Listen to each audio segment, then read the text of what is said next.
Большинству из нас знакома боль или ограничение подвижности в шейном или поясничном отделах позвоночника. Неприятные ощущения могут отравить жизнь даже самого здорового человека.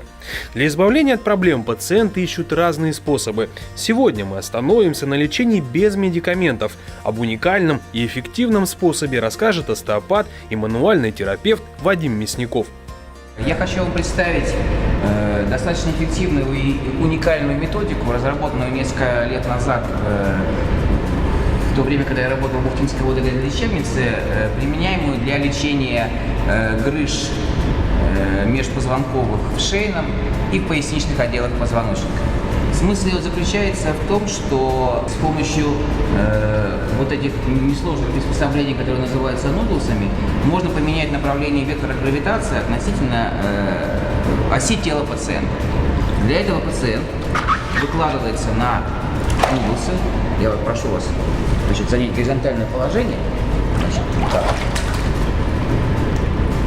Один из них подводится под поясничный отдел позвоночника. То есть формально создается безопорное положение. Другой подводится под шейный лордоз. И еще один подводится под область коленных суставов. В этом положении вектор гравитации отличается от того положения, которое есть в обычной жизни, когда человек ходит, стоит на 90 градусов. Это вызывает перестройку мышечного тонуса и дает возможность работать с пораженными межпозвонковыми дисками. В шейном отделе позвоночника, или в поясничном. Почему в этих отделах? Потому что наибольшее количество грыж встречается именно в этих отделах. Я вам покажу, как работают изначально с шейным отделом позвоночника. Для этого можно убрать шейный нудлс, чтобы отдел был свободен для манипуляции.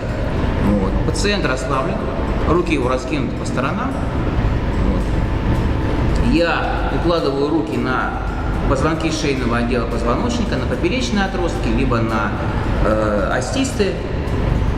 Вот. И через позвонки я воздействую на позвонки шейного отдела позвоночника, на межпозвонковые диски шейного отдела позвоночника.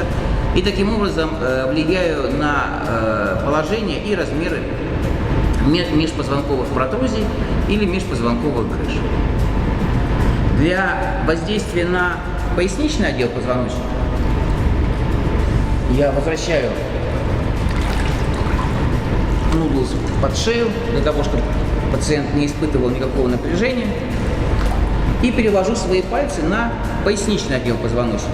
Также фиксирую с помощью пальцев поперечные отростки либо остистые отростки позвонков поясничного отдела позвоночника и через них воздействую на пораженные межпозвонковые диски.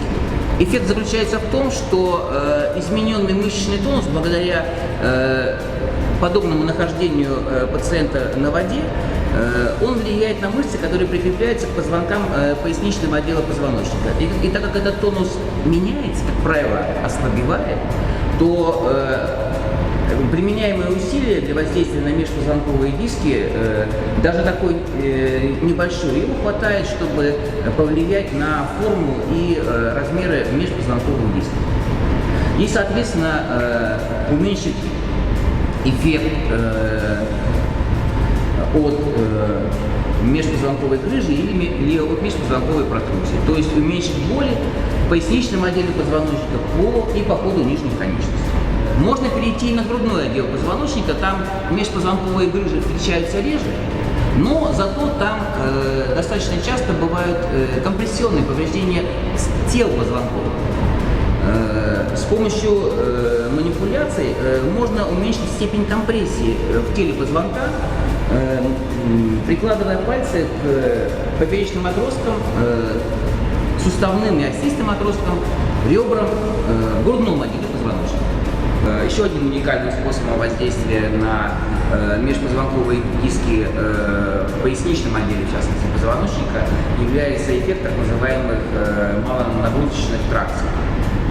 Для этого используется неподвижный ножной конец, который фиксируется в данной ситуации на ступеньках бассейна. Пациент также находится в безопорном положении на нанубусах. Ноги пациента расслаблены, руки врача укладываются на поперечные отростки пораженного сегмента. Так как один конец тела является фиксированным, то за счет легкого отведения пациента от стенки бассейна происходит растяжение мышц поясничного отдела позвоночника, связочного аппарата поясничного отдела позвоночника и увеличение вертикального размера межпозвонковых дисков и, соответственно, уменьшение выступания межпозвонковых протрузий и грыж в сторону позвоночного канала. Представленные техники позволяют решить многие проблемы с грыжами и протрузиями межпозвоночных дисков. Более подробную консультацию по своему персональному вопросу вы можете получить в кабинете остеопата и мануального терапевта Вадима Мясникова.